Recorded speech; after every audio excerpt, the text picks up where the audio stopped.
Good morning.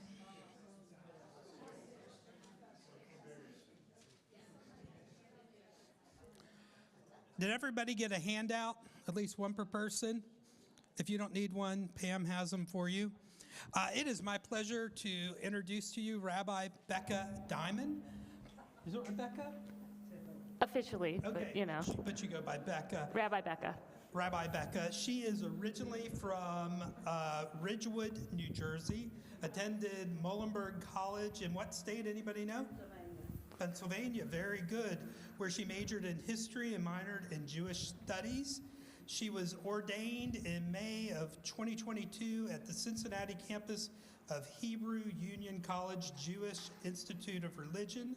She is the co-rabbi at Temple Kol Tikva, along with her husband, David. And she enjoys, this is from the website, Oh, yeah.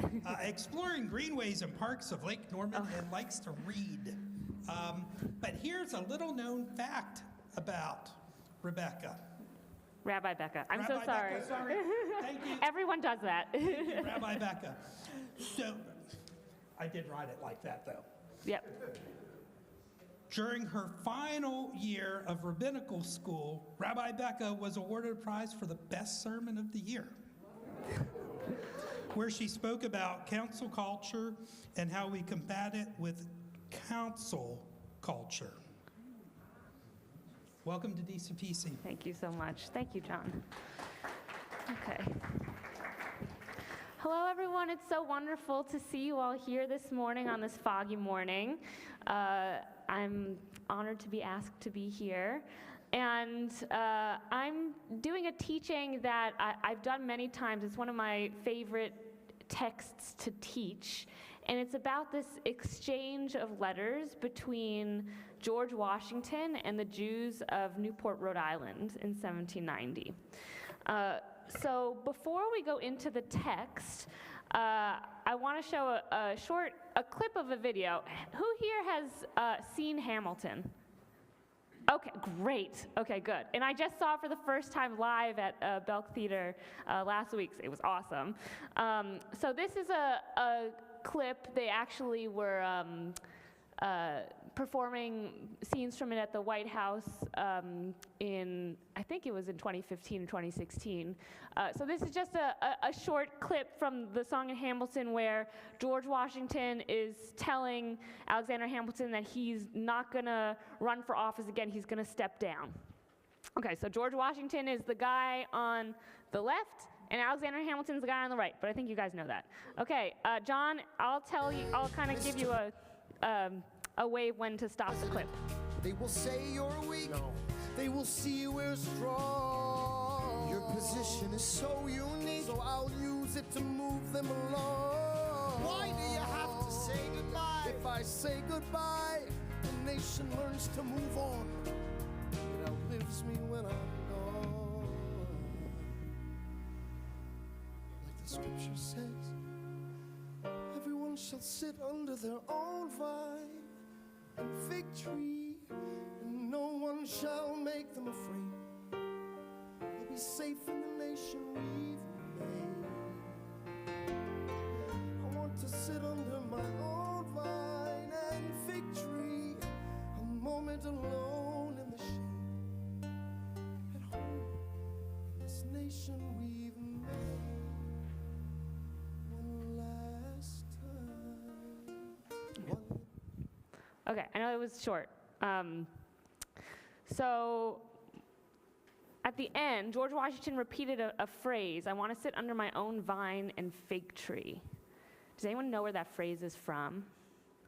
Just shout it out if you have an idea. Okay, it's from the prophet Micah.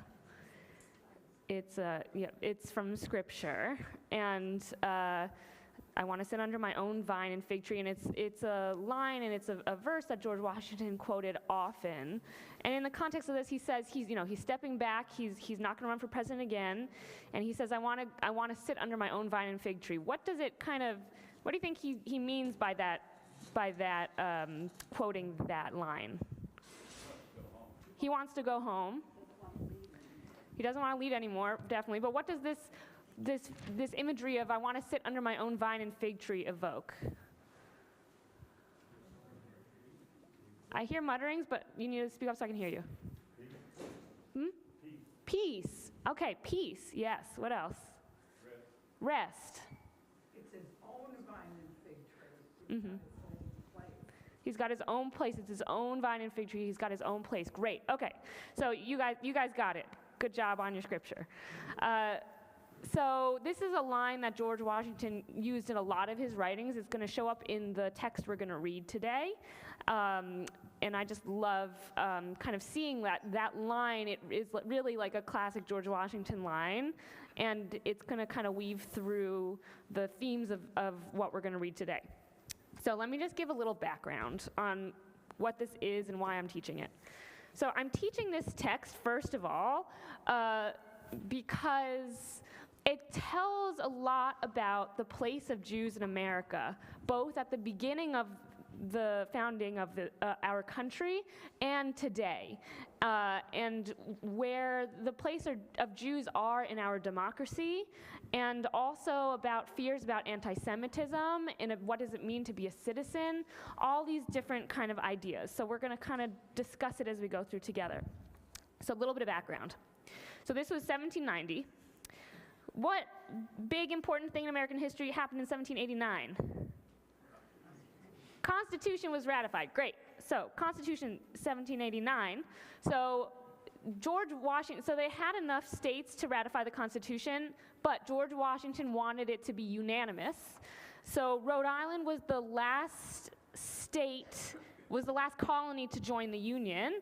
In 1790, the Bill of Rights was adopted. Rhode Island signs onto the Constitution, and we're 13 colonies, we're all the states now at the beginning of the nation. And so George Washington kind of goes like on a tour of Rhode Island to welcome them into the Union and thank them for signing on to the Constitution. There's seats up front, please don't be shy also. I know, I always make people move up. So George Washington's making this big trip to Rhode Island, to Newport, Rhode Island, to kind of officially welcome them into the Union. You all with me so far? Okay, great. So at this point in time, different people are writing letters to George Washington, letters of congratulation to be like, oh, you're awesome, we have this great Constitution, you're wonderful, you're amazing, you're the president, it's cool. So in addition to that, he got 4 letters from the Jewish community.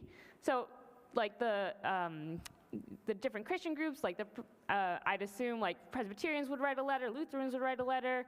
Jews wrote 4 letters. They couldn't decide on one letter. They wrote 4 different letters. But the letter from the Jews of Newport is not like a letter you would send in the mail.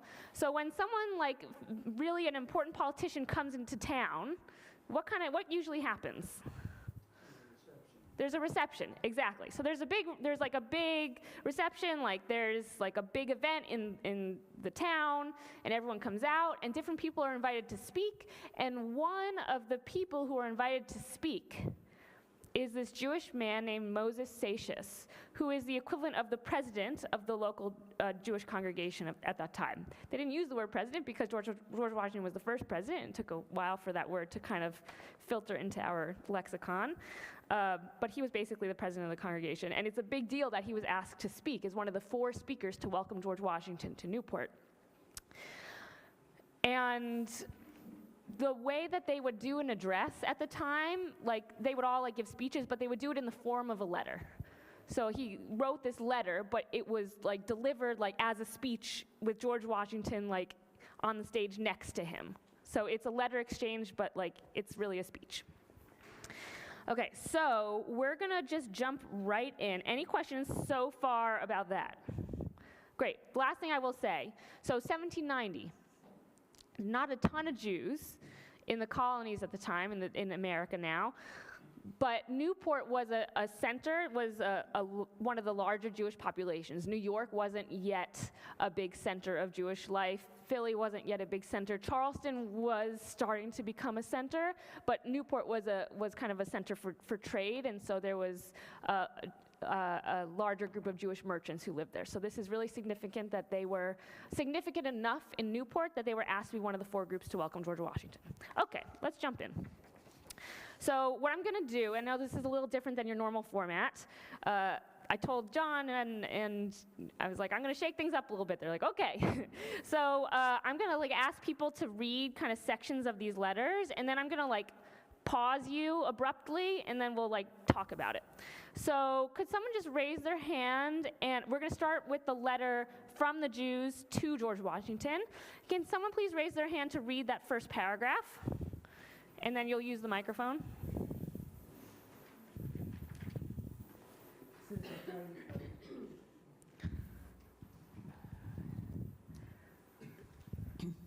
Sir, permit the children of the stock of Abraham to approach you with the most cordial affection and esteem for your person and merits, and to join with our fellow citizens in welcoming you to Newport. Okay, thank you. Okay.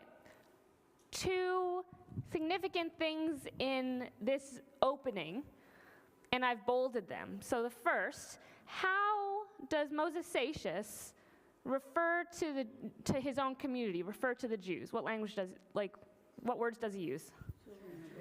Children of the stock of Abraham. What does that mean? Okay, descendants of Abraham. So why do we think he uses that phrase rather than saying, allow the Jewish community to welcome you, or allow us Jews of Newport to welcome you? Why do we think that phrase is used in this context? Yeah, in the back.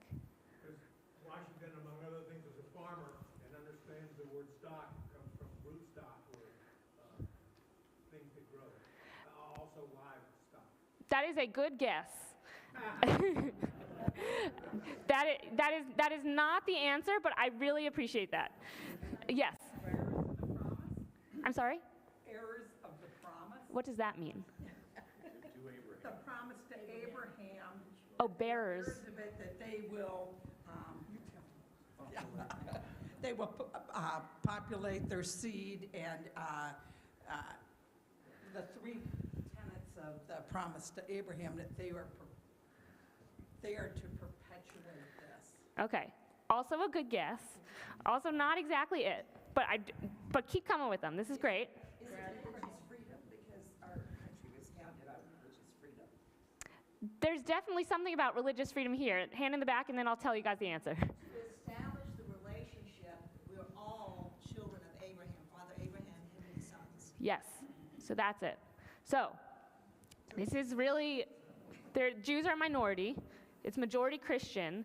By saying we're children of the stock of Abraham, they're establishing that they have an affinity, they have some commonalities with the Christian majority. They're trying to say, hey, we're like you, we're not so different, we fit in, we're part of this culture. And by referring to Abraham, who Christians view also as an ancestor, they're saying we have this common identity. The other piece of this is that at this time, calling someone a Jew was a pejorative term. So saying they wouldn't say we're Jews, because calling someone a Jew was an insult. So they're going to use this other kind of formulation for all those different reasons. Okay. First of all, also, thank you all for all of those guesses and ideas. I really love it, and I want you to really not be afraid and really raise your hand and offer those things because it's really great, and I love getting you guys thinking. So this other phrase in this first paragraph, there's another way that Moses Seixas refers to himself. He refers to himself and the Jews as fellow citizens. Why is it important that he says that in this first paragraph in this context? Why do you think? Because they're equal. Okay. So this is interesting. Are they equal? This is the question. So throughout this letter, all of these are, this is said as a statement, but there's kind of underneath the statement this question. They're saying to George Washington, we're equal, right? We're fellow citizens, right? Never before in the history of the world, except in the place that is now called Israel, never before in the history of the world have Jews ever been citizens of the places they lived in. And when the Constitution was ratified, it didn't say anything about Jews. So why is it not assumed, why is it a question if Jews are citizens? Why might they wonder if they're fellow citizens? Because elaborate, what does that mean? History, because of what's happened in the past Mm-hmm. to the people in various countries in the world. Yeah, because of, Not been recognized. yeah, because of the history. They've never ever been recognized. Why would this be suddenly different? There's another big reason why they might be concerned and wondered if they're actually fellow citizens. Yeah. Because the African Americans were probably not. Yeah, because they look around and they see enslaved black people. They see Native Americans who are not included as full citizens. They see all these other groups who are not considered citizens, and they wonder, what about us? Where do we fit into this? So they're going to say in this first paragraph, we join with our fellow citizens as a statement, but also as a question. Like, does this still apply to us? Okay, so we're not going to read the next paragraph because it's basically them saying, like, George Washington, you're so amazing, you won this war, you're such an incredible ruler, like all the nice things about George Washington, because that's what you do when, like, when there's a powerful person that comes into town. You say nice things about them. Okay, so can someone then please read the third paragraph? And I'm going to, like, stop you a bunch of times, so don't be offended.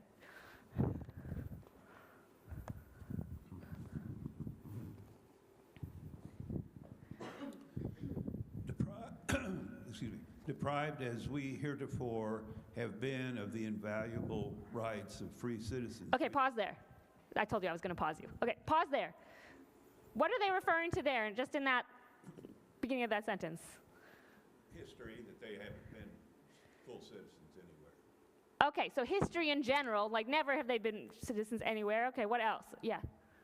Britain in particular had not been kind to that population.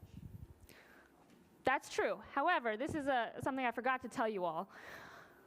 The Jews in this colony, they are pretty much all immigrants of Portuguese origin. Okay? They might not have come directly from Portugal, but they were from part of the group who were expelled from there and also from Spain. But I think Moses Seixas in particular was Portuguese. So that was their background. So does this help give more context as to what this sentence means? Okay, what else? Where would they have been deprived of their invaluable rights of free citizens? Spain. That's true. In America.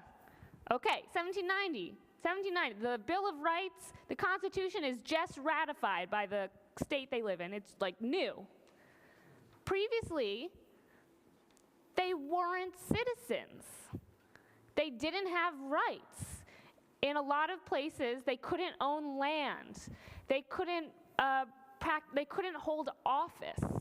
They couldn't do all these things that we take for granted as free citizens. So they're not even talking about like a historical past. They're talking about the year before, that they've been deprived of rights as free citizens.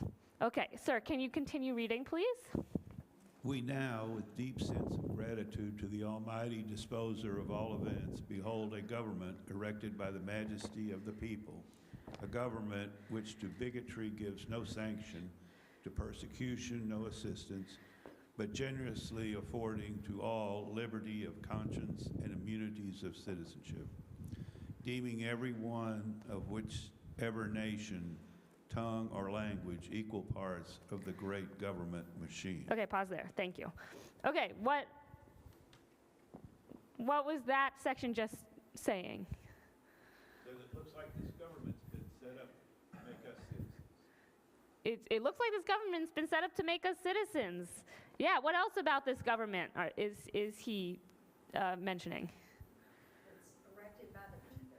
It's erected by the people. It's a democracy. It's the first modern democracy in the world, which once again, for us who have lived in it, many of us who were born and grew up in it, we're like, oh yeah, duh, democracy. This literally, they just invented this. It's a new concept, and especially for the Jews who have lived under oppression and have been forced from their lands and experienced all these things, like, this is a big deal. This is radical, okay? So there's a government which to bigotry gives no sanction, to persecution no assistance. This is a really famous line. What does that line mean? And we're gonna have to be really careful about this, so we're gonna have to kind of figure this out together. It's gonna take a few tries. Basically saying that there's nothing in the government. Use the microphone. There's nothing in the government that says that bigotry is going to be allowed. Yes, exactly. The government is not going to sanction bigotry or persecution.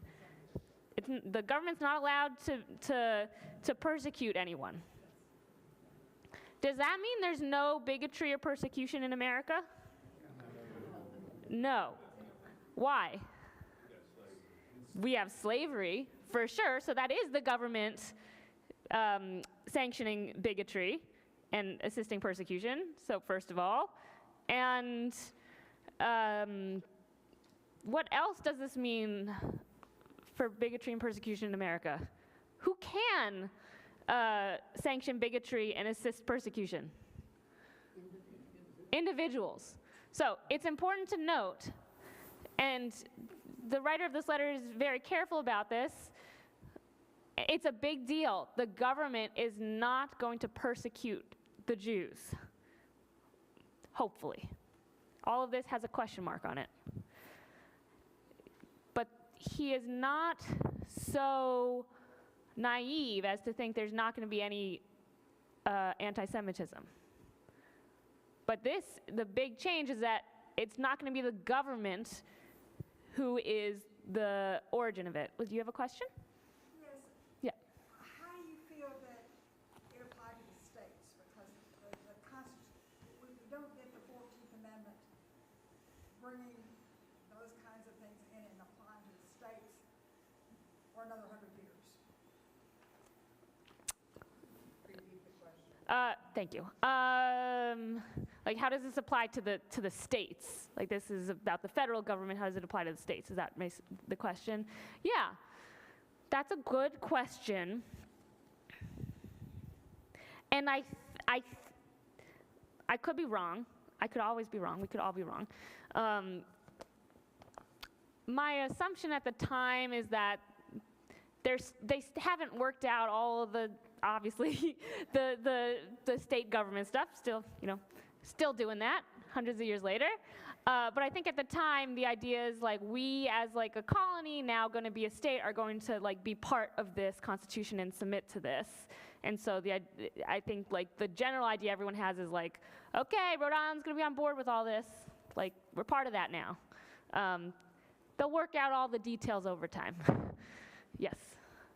How much of this do you suppose was colored by the fact that Rhode Island was the last state to ratify the Constitution, only a few months before this letter was written? So therefore, before, they were under kind of this Rhode Island thing. Mm-hmm. And I don't know whether that government discriminated against Right. Jews, for instance, or not. But I'm wondering how much was colored by this. Washington didn't visit Rhode Island the first time he toured New England Yes. because it hadn't ratified the Constitution. Yeah. Now he's coming back. He's going to Uh-huh. But this is kind of a big thing to them because they were omitted the first time because he carefully didn't go to any state that hadn't ratified the Constitution. Yeah, no, this for sure. This, So I just wonder if that colored their thinking that finally we're part of it, you know? yes, it absolutely, so the question overall was, you know, how significant, like what's the significance that this is Rhode Island specifically, that they're the last state that joined the Union, and this is the first visit by George Washington. I think the significance of that is really, once again, for us living now in 2025, it's really easy, you know, we take it for granted that we live in this country, in this democracy, with this Constitution and the Bill of Rights. They did not take it for granted because it was a huge, actual, tangible shift in their lives from before Rhode Island joined the Union to after. It's a tangible shift in their lives. So for us, it's like, it sounds like, oh, these like, you know, ideals that are so like, you know, abstract and all this. It really does affect people's lives. And so with this visit, especially with George Washington, the head of the state coming, who's making all these promises and, you know, joining this union, it's a shift of like earth-shattering proportions for the Jewish community here. And they don't quite believe it yet, which is kind of what we're talking about. Okay, so we're going to skip the rest of it because it's once again like, oh my God, this government's so amazing. George Washington, you're amazing. It comes from heaven. You're blah, blah, blah, blah, blah. Okay, so can someone please read the paragraph starting for all these blessings?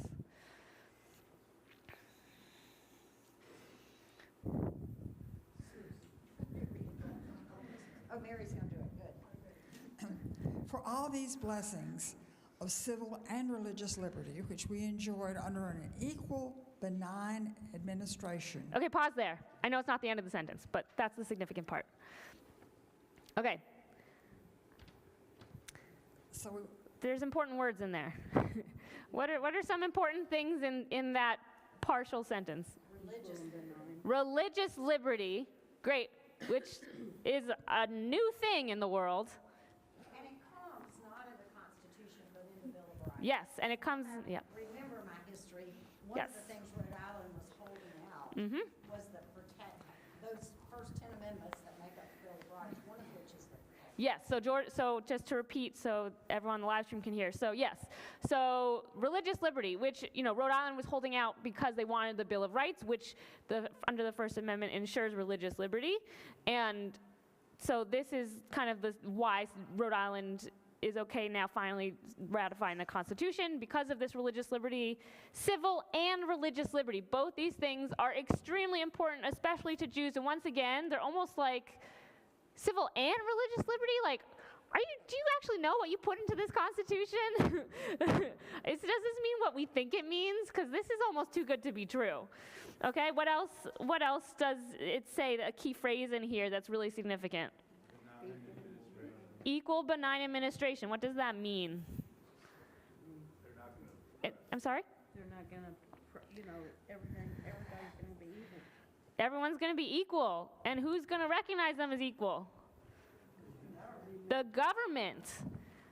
Okay, this is like fantasy world. They're like, are you sure about, like, really? The government's going to treat us in a benign way? They're going to see us as equal? Once again, they kind of don't believe it. There's kind of a question mark on this. They're saying this to George Washington, kind of repeating back to him all these ideals that he's espoused about this amazing Constitution that he's just promoted and that they've signed on to. And they're saying, really? Like, you said this. Are you sure? Like, does this apply to us? Okay, and then the rest of it is once again saying nice things about George Washington, and then it says done and signed by order of the Hebrew congregation. So why do you think they call themselves we are Temple Kol Tikva down the road. We're a synagogue. Why do they call themselves the Hebrew congregation in Newport, Rhode Island? Because that's what they are. But they could have used another word for it. What? Congregation is a word that's used in Christian faith a lot. That's true. Congregation is a word familiar to Christians. Why do they call themselves Hebrew? Hebrew congregation. They don't want to call themselves Jews. They don't want to call themselves Jews. They don't want to call themselves Jews. Remember, that's a pejorative word at this time. They are the Hebrew congregation in Newport, Rhode Island, signed Moses Satius. His title is the warden, but it's the equivalent of the president of the congregation, August 17, 1790.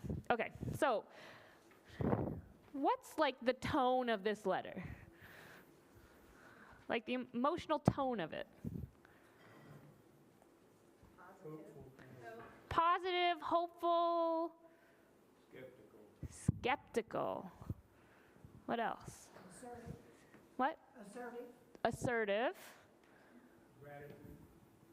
Yeah, there's a lot of gratitude for sure. We skipped all the gratitude parts, but like they lay it on pretty thick. Supplication, yes. So there's hope, there's positivity, and there's anxiety. There's skepticism. Okay. So now, thinking about that, skepticism and anxiety, think about what the Jews are hoping, are praying to hear back from George Washington. And we're going to read his actual response. So the next day, oh, yes, do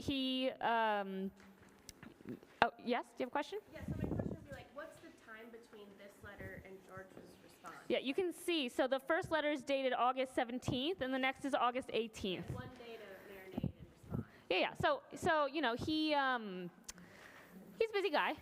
He has like secretaries and people who like help him out. So he probably didn't write the first, like someone wrote a draft and he was like, okay, let's change this and this and this. Like he was doing this a lot. Like that's what you would do at this time. So like once again, like when a person visited somewhere, like they would give speeches in the form of letters to the person, and then they would be expected to write a letter back like in response. So like it wasn't like a surprise. Like this was kind of the format of the day. So George Washington was like ready, and like this was what he was doing. Like it wasn't like, oh, I have to write this letter now. Like he was gonna do that. Yeah, so like the event is over. He's getting ready to leave Rhode Island, and he has this letter written and or writes, with help from his secretaries and forms this reply. Does that make sense? Okay. Okay, can someone please read the first paragraph for us?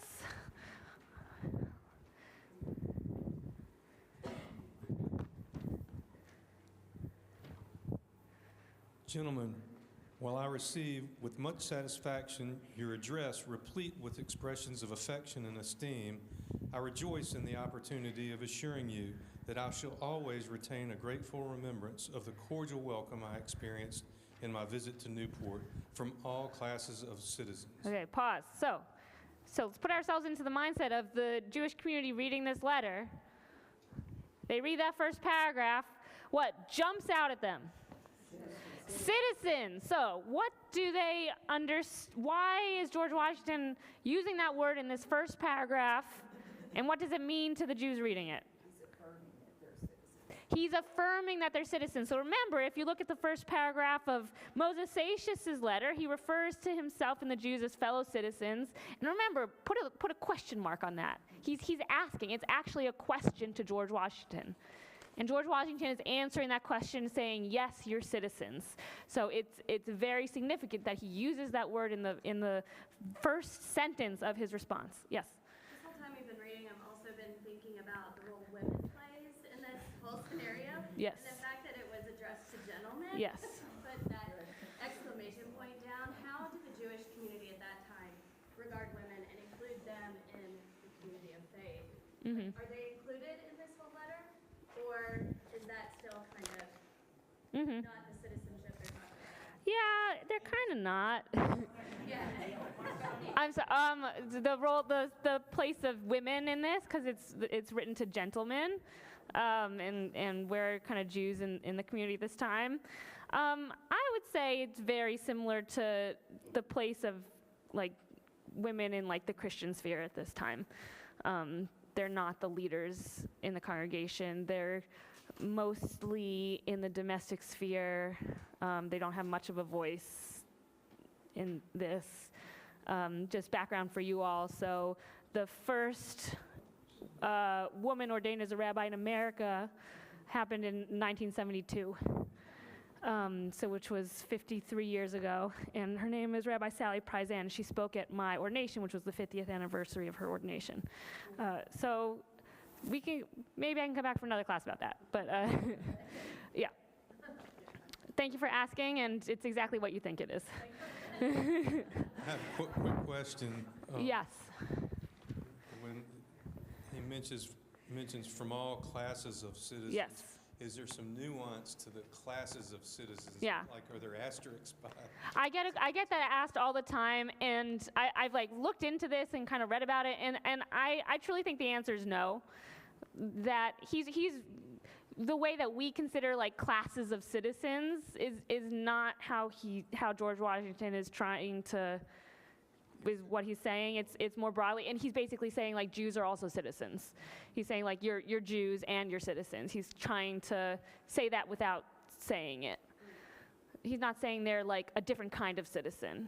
He's saying Jews are included. But good question. Okay. Okay, next paragraph, George Washington kind of responds to all their kind of fluff and is like, oh yes, we had this American Revolution, and thank goodness, thank God that we have now gotten through that, and amazing, and the world's great. Okay, so can someone then go to the next paragraph, starting with the citizens, and we're going to spend a lot of time on this paragraph.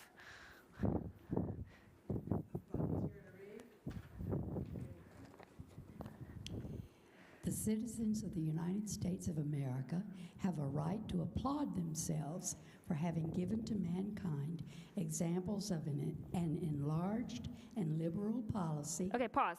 Thank you. So, what's George Washington saying in this sentence? Someone paraphrase it. That it's new.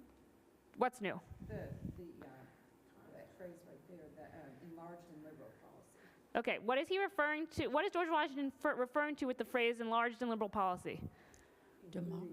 Democracy. Democracy. Okay. Yes, democracy. Once again, we have to put ourselves in the minds of people in 1790. This is completely new. This is including more people than have ever been involved in decision making on a government level before. So what is he saying about democracy? The what? It's by the people. What else is he saying in this sentence about democracy? What can the citizens of the United States do now? Applaud them. You can give themselves a pat on the back. Good job. This is great. You guys are so awesome. We did this democracy thing together. Yay, Constitution. Okay. Keep going. A policy worthy of imitation. Okay, what does that mean? Others should follow our example. Others should follow our example. One, so this is really the first democracy. Yep. He thinks that other countries would do well Uh-huh. to pick up that example. He thinks other countries would do well to pick up this example. This is the first one. And kind of how does that play out in history? Sort of. Yeah, that's happened. How many other countries have a president now? A lot of them. So that's exactly what happens. So this is kind of George Washington kind of telling his like vision for democracy. Okay, please continue. All possess alike liberty of conscience and immunities of citizenship. Okay, pause. Okay, what does that mean? Well, he's actually quoting from the letter. He's quoting from the. Moses. We're not quite there. We're, Liberty of conscience and immunities of citizenship is exactly the same thing that they wrote. Right. He does repeat the phrase liberty of conscience, immunities of citizenship. You're right, which comes from the letter that Moses Seixas wrote. He affirms his language. That is very true. He affirms the language, the exact phrases that Moses Seixas is writing in his letter. So he's giving them a definitive answer to that question. So when Moses Seixas is saying those phrases, it's a question, and George Washington is affirming this as yes. It is true. But what does that mean of liberty of conscience and immunities of citizenship? Like the freedom to disagree, have your own opinions, and not receive punishment. Yeah, freedom to have your own opinions and not be punished for them, for sure. Yeah, that's liberty of conscience. There's not going to be a state church. Yeah. There's not going to be a state religion. There's going to be freedom of religion. It's huge. And George Washington's affirming that. Okay. And, of course, immunities of citizenship. Okay, please continue. It is now no more that toleration is spoken of as if it was by the indulgence of one class of people that another enjoyed the exercise of their inherent natural rights. Okay, pause. So this is the really important sentence that's kind of tricky that we're really going to parse out together. It's no more that toleration is spoken of. What does that mean? We allow you to exist. Right. It's not, he said, the old model was the ruler says, okay, like, I'll let you Jews exist. Like, you know, I'm pretty nice. Like, I'll let you guys be. Like, I'll tolerate you. That was the old model. George Washington says, we're not doing that anymore. It's no longer going to be dependent on the tolerance of the ruling class. Okay, as if it was by the indulgence of one class of people. Like, oh, like I'm gonna be so, you know, benevolent and kind as the ruler. Like, I'll let you Jews live here because I'm so great. He's like, that's not what's gonna happen anymore. And that was the model for thousands of years, especially in Europe and in the Middle East. Under governments that Jews lived in. They basically, wherever they lived in the world, it was only based on the benevolence of whoever was in charge. Or, you know, they would say like, oh, Jews, if you pay these special taxes, you can live in my country. And we're moving away from that. It's not based on the what? The whims. That's a good word. It's not based on the whims of who's in charge. Exactly. Okay? That another enjoyed the exercise of their inherent natural rights. Okay, so now, like, what is this new model we're moving to? Jews have inherent rights. They don't need to be granted them by someone else. Every single person, with some asterisks, have inherent rights. Right, so everyone has inherent rights that they're born with, that can't be given to them by the government. Once again, we know that the way this plays out in history is that it doesn't live up to the ideals that are stated there. We know that George Washington owned human beings. We know that that system was baked into our Constitution at the founding alongside these ideas of inherent natural rights, which is a big reason why the Jews are so anxious about it. Okay, continue, please. For happily, the government of the United States, which gives to bigotry no sanction, to persecution no assistance, requires only that they who live under its protection should demean themselves as good citizens, in giving it on all occasions their effectual support. Okay, so he once again quotes the letter from Moses Seixas. He kind of restates it a little differently, but this is, if some of you may have heard this phrase before, it's a very famous phrase, and it's important to know that George Washington is actually quoting the previous letter. To bigotry, no sanction. To persecution, no assistance. Okay, so George Washington's affirming that, but he says there is a catch, kind of. What's the catch? You need to be good citizens. What does that mean? Adam sat there and said that only good people could live under democracy. So I think they all thought the same thing. You had to have a certain moral rectitude. Okay. To live this way. And so when he's saying demean, I think he's saying the same thing. You guys, if you're in on this, you've got to do just like we do and support. So he's saying, like, you know, if you're in on this, you have to live with morals and support it. Okay, what else? Here, you can use the microphone, please. It's right there. It says after, like, themselves as good citizens, comma, and giving it, which I mean refers back to the government of the United States, on all occasions their effectual support. So, like, you have to participate in the system, even if, like, you disagree with the system. Yeah. That's the system we're under. Exactly. Like, we're in this government by the people, for the people. I know that phrase comes later, but that means like you got to take a part in it. You got to be part of this democracy and do your part. But he's not just talking to Jews, he's talking to everyone here. It's not that the Jews have specific responsibilities that they have to do. It's that George Washington's idea is that everyone who's a citizen equally has these responsibilities about living in a democracy. Timely reminder for today. I like it. Good reminder for today. Okay, let's go to the last paragraph. Who would like to read it? Someone brave, maybe, who hasn't spoken up yet today. Okay. It would be inconsistent with the frankness of my character not to avow that I am pleased with your favorable opinion of my administration and fervent wishes for my felicity. May the children of the stock of Abraham who dwell in this land continue to merit and enjoy the goodwill of the other inhabitants, while every one shall sit in safety under his own vine and fig tree, and there shall be none to make him afraid. Thank you. Okay. So, first, how does George Washington refer to the Jews? Same way they refer to themselves. Same way they refer to themselves, children of the stock of Abraham. And we already discussed the significance of that phrase, why that's meaningful. In George Washington's kind of affirming that, like you're part of this, Abrahamic family. Like I see you, you're part of us. Okay. May you continue to merit and enjoy the goodwill of the other inhabitants.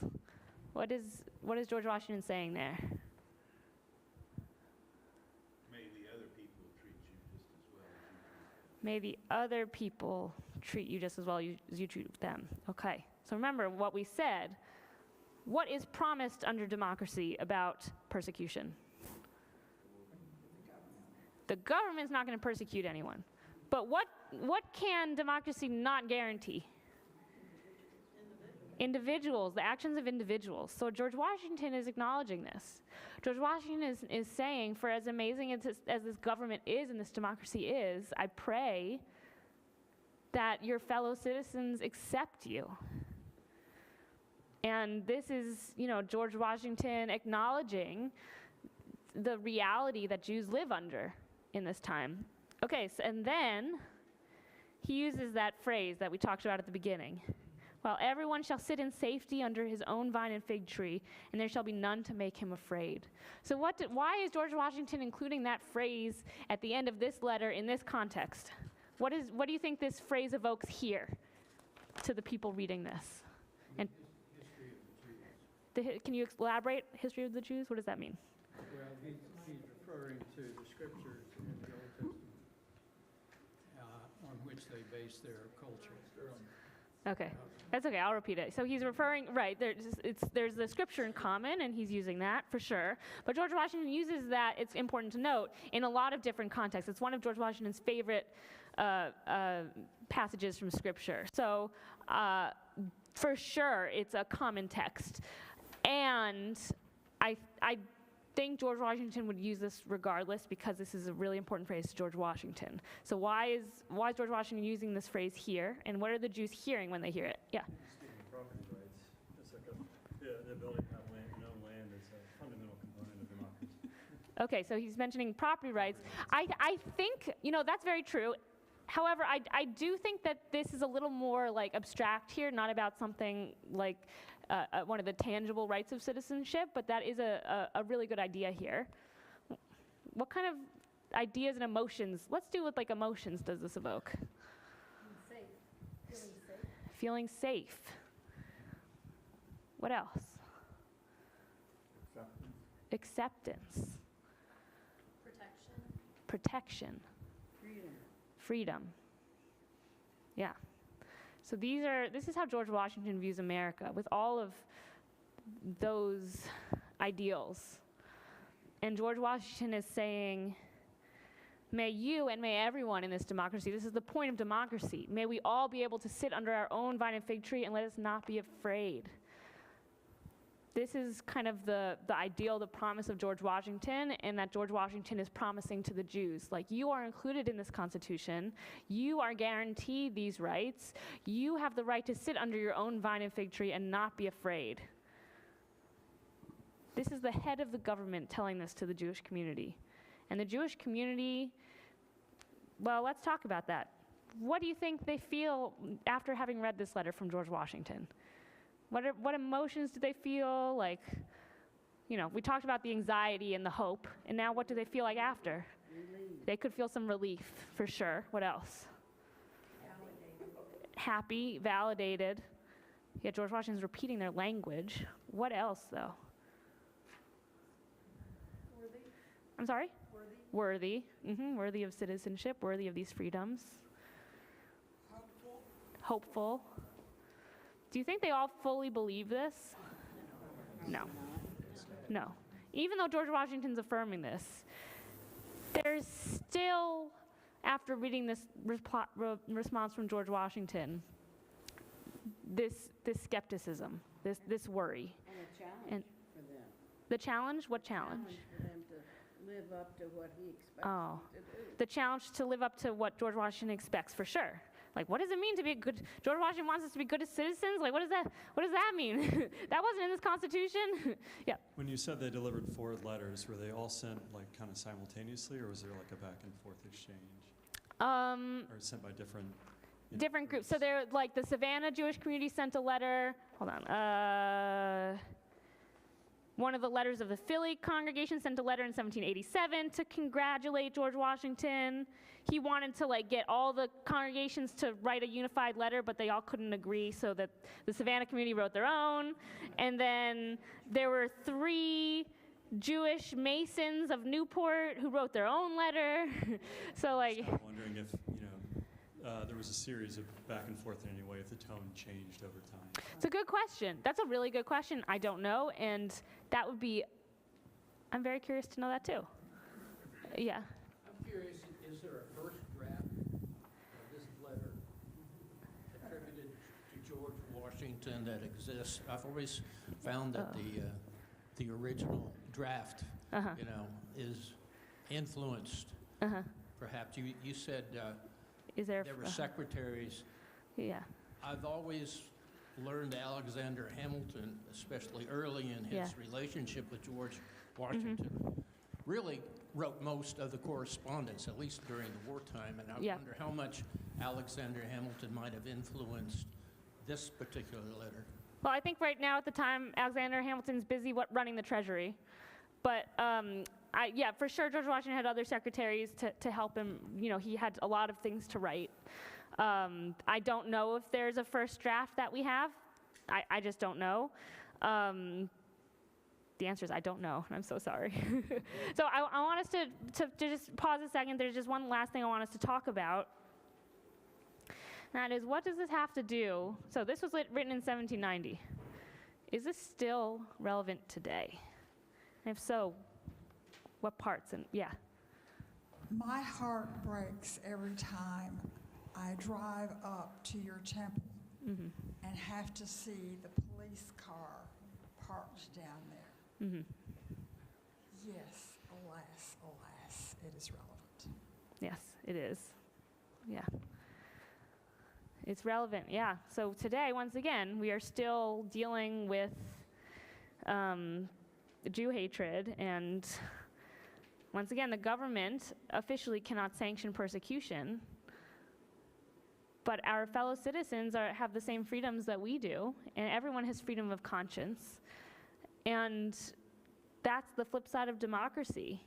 And we are definitely dealing with that as the Jewish community today. What else? What else are you thinking of?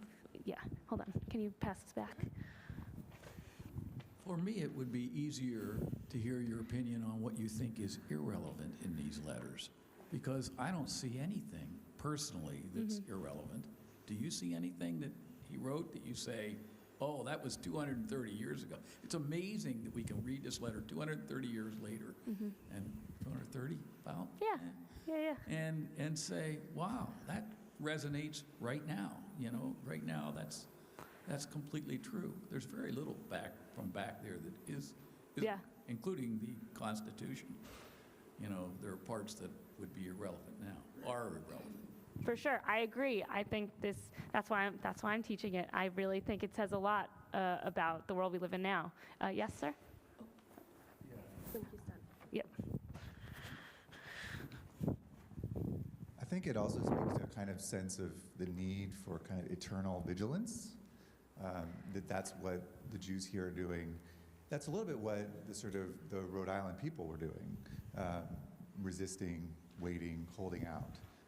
That yes, there's these protections, that George Washington said that we've reavowed over time, but they're always fragile, and that we have to always sort of stay vigilant about them. And that's, so Rhode Island was the last to ratify.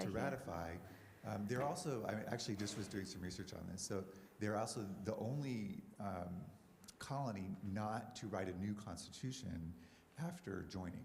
Oh, they kept the same royal charter that they were given in, I was just looking up, 1660, it's really small print, 1663. Wow. And there's a little bit of amendment to what you're saying, is actually did include not just religious toleration, but the religious liberty, different from like New York, for example, which was very, like the governor of New York tried to block Jews from moving in the 17th century. But I thought it's so relevant, to actually read what was in that originally.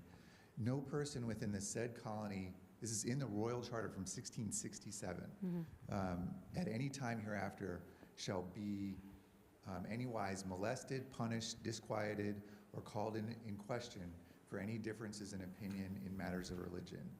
All and every person and persons may at all times hereafter freely and fully have and enjoy his or their own judgments and consciences in matters of religious concernments throughout the tract of land hereafter mentioned, they behaving themselves peaceable and quietly, and not using this liberty to licentiousness and profaneness, nor to the civil injury or outward disturbance of any others. So there's that caveat that George Washington had as well about good citizenship. Yeah. But that's the thing that they're trying to protect, they're afraid of. And it required, it's kind of relevant too, a threat from the Congress that they're going to block all trade to Rhode Island if they don't join the Union. Yeah. That's what caused Rhode Island to join. Only 3 months before that letter was written. Wow. So thank you. I think, first of all, it really brings back U.S. history from high school. Oh my gosh, that stuff really matters. And we go back and we can go back and look at, like you said, the history of Rhode Island, and Rhode Island has a very fascinating history of religious freedom and why it was founded. And I don't know the specifics of Rhode Island in general, but in a lot of places in America, when religious freedom was guaranteed, most of the time it meant freedom for Christians.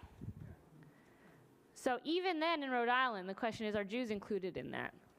So there's always that anxiety. Yes? I do think that the first part of the first letter we read is very interesting and timely, like a group of people asking, are we citizens? I was just saying, I think that the first paragraph of the first letter we read is very interesting and timely, that a group of people are speaking to the president asking, are we citizens, and waiting for a reply. I hope that we're not on the cusp of more people beginning to ask that question too. Birthright is humming around, and it's interesting in this letter that then on the backside, a definitive yes that one man can claim. Is that right in a democracy that President Washington could say, you are? Is it just his decision in a democracy? Because at the same time, he said to others, you're not. Yeah. Yeah, and I just want to just pause there because we're kind of out of time, and this is the kind of juiciest part of the discussion. Unfortunately, I have to cut you off here, but I'll just kind of give you all kind of my thoughts on all this. The question of who is a citizen, what does it mean to be a citizen, has been a relevant question in every era of our country's history. And it continues to be a question today. What does it mean to be a citizen of this country? Who gets to be a citizen? What rights do they have? What makes you a full citizen? And it is a question that has real implications for people. It has real, tangible effects on people's lives. And this letter shows how much the Jewish community at this time understood that. And I think the important thing for us today is that many people still feel that same anxiety, Jewish community included, over what does it mean to be a citizen? Are we accepted? Are we accepted by the government? Are we accepted by our fellow citizens? And what does it mean for our place in society and our lives today? And I really just want to leave you with all of those questions in your mind. As a rabbi, my job is not to answer questions, it's to have you come up with even more questions. And I hope that after today that you continue asking those questions and that you pay a little more attention to how these questions come up in our society today and how it impacts each of us. So thank you all so much. I really appreciate you learning with me today. I want to thank Rabbi Becca Diamond for being an outstanding